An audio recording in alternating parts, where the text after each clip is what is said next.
Hi, this is Austin from AutoKnowledge doing an infotainment overview of the Rivian R1T Launch Edition. We'll do the infotainment screen right here, the cluster, and normally when we do these, we'll do some left-hand steering wheel controls, but on this Rivian R1T, there's no left-hand controls here, so we'll really just focus up on the steering wheel, the cluster, and the infotainment screen.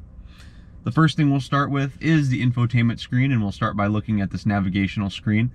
One thing I want to point out is I actually really love this navigation screen. I think this may be my favorite one so far that I've used. I like the position that it is. I like how big it is. It's really clear to see. And this infotainment screen is really awesome for directions. I've been driving this vehicle and it's just been killer. It's been absolutely awesome. It zooms in and zooms out with where you need to go. It shows you the city streets really well, and highway driving is very clear. Overall, I just want to give it 2 thumbs up for the navigation screen. It's very helpful. So we'll go through a few things here after I've given its praises. As you'll see here, it's already zooming in and out like I said it will. It's pretty cool. I keep saying that, but it really is. So if you hit the search button, it's pretty simple, very responsive. You can simply search for whatever you look for. You can also use the voice activation. So we'll actually try that. First, actually, do this. Try it out with the keyboard. As you see, very responsive. And here we go. We're already on our route to Starbucks. So another thing we can do is, like I said, the voice activation. So let's try that. Alexa, route me to Starbucks.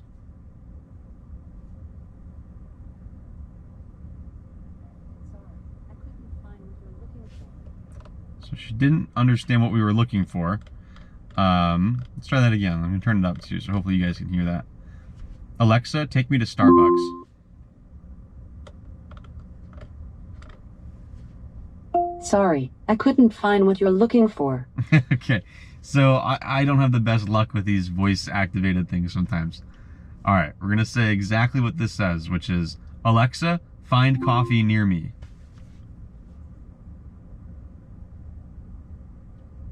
Sorry, I couldn't find what you're looking for. Wow. Okay, that's really weird. Are we gonna do one more time, or else we'll just call it a failure? Alexa, find a McDonald's near me.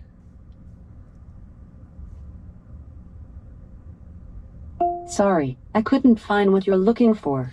So we've had this issue a few times with this vehicle, actually. Last night when we were driving, we were trying to get her to tell us the weather, and it was not working properly. So maybe the voice activation needs some refinement, because for some reason it just doesn't seem to work consistently.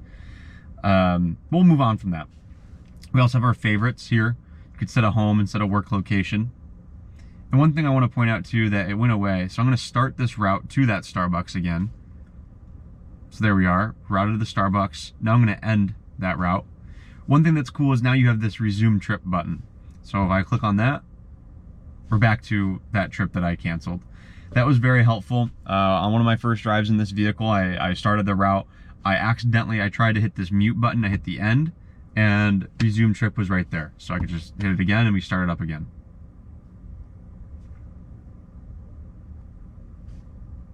There it goes, doing all the zooming in and zooming out that I've pointed out before. So it's pretty easy to move the screen around. You can pinch to zoom in and out. I don't think it allows any rotation. Trying to use a couple different, there we go, there's the rotation. So yeah, it does allow rotation. It's just a little finicky, but it does allow that. There's also this end button in the top right. Put that north up, 3D, 2D, and that seems about all of our options here. You can zoom in and zoom out.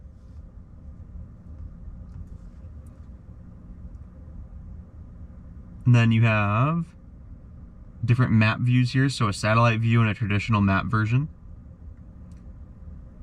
And then you have this little lightning bolt button that brings up these buttons up here: speed, network, and availability. Speed, so this will show you some charging networks. Level 2, DC fast, up to 100 kilowatts, and DC fast over 100 kilowatts. Network, Rivian, Electrify America, EVgo, Green Lots, EV Connect, and ChargePoint, and availability. Let's zoom out And there should be a couple chargers around here that it would know about. So let's select all of those. And we won't worry about the network too much and availability. So here we go. There are 4 spots over here at EVB 3107. Say, no, I don't want that one. Maybe I want to charge real quick. DC fast level up to or over 100 kilowatts. So over here, next to the Ann Arbor Hands-On Museum, looks like there's a level 4 DCFC station by charge point, open 24 hours a day, 4 chargers, and 4 are available currently. You can quickly start a route to that. And there we go, we're off. So it makes it pretty easy to find chargers, find your stations, which I know can be very stressful for new EV owners. Just knowing when and where you're going to be able to charge your vehicle. They make it easy for you. So we'll move on from this navigation screen and we'll start by going along these little buttons down here. So we were already on navigation. Let's go over to music. Kelsey's Today, the original Roadhouse. Visit kelseys.ca for more details. Nope. There we go. All right. Sorry about that. So here we are on the tuner here. There's a couple different ways you can interact with this. This is a local FM radio station tuner. There's some quick selections down here and some favorites.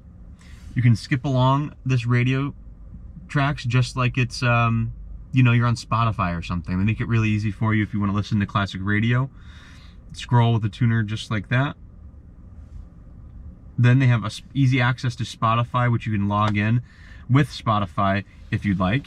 And I'm going to get my phone out because we're going to pair my phone in a second here. And we'll come back to the Spotify thing and we can show that off. Tune In, which is this new music center that we were using earlier on our drives. And it gives you easy access to all these different kinds of music, local radio, podcasts, and other genres and options to listen to. So it's showing us some of the most popular podcasts in our area.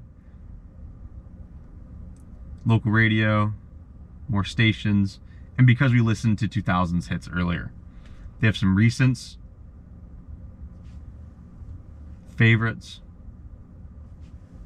browse, and search. So let's go ahead and search for Blink 182. Let's see what happens. There you go. So it gives you some suggestions, the artist, and then it gives you some radio stations that may play that music. Below the tune in is Bluetooth, which we're going to skip for now. We will come back to that. And then your tuner. You can fade your music out, or fade and balance where you'd prefer it. Leave it right in the middle. You have your EQ settings, equalizer settings, sound stage, 3D surround sound off, on, enhanced, and dynamic sound adjustment off, low, and high. The next button at the bottom of this row is the all-purpose vehicle button. I'm sorry, just the vehicle button. It's set to the all-purpose setting. We have all-purpose for all roads, all weather, for all kinds of adventures. Oops, I need to change our brake here. Okay, and sport, low, quick, responsive, and a whole lot of fun for the driver's seat. On-road use only. Conserve, we're going to lower the ride height. Front-wheel drive with auto height adjustments for aerodynamic efficiency and range. This is something you'd use if you're running low on a juice. An off-road mode. Go off-road. Off-road drive modes are not intended for paved roads. We're going to pretend like we're going off-road here. Optimized to explore with higher clearance and a softer ride on uneven paths. Within here, you can actually choose a couple different off-road settings. All-terrain. Soft sand. Use only in soft sand. Rock crawl.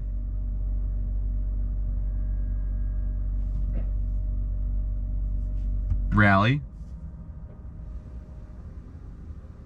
And during all these drive mode changes that I'm making here, the vehicle is constantly adjusting because all of these seem to have a different ride height setting. You can see it in the top right there. It says ride height 11.5 inches, which is the standard, I think. But we keep changing every time I click on one of these. It looks like for the rock crawl is a little bit higher. And for the off-road mode in general, you're higher. And the drift mode. This would turn off your stability control. Safety feature will not be active. Drive with caution. We're going to leave that We're not going to click on that. I'm going to cancel that. We're going to do some more other test drives later. I don't want to have our settings all messed up.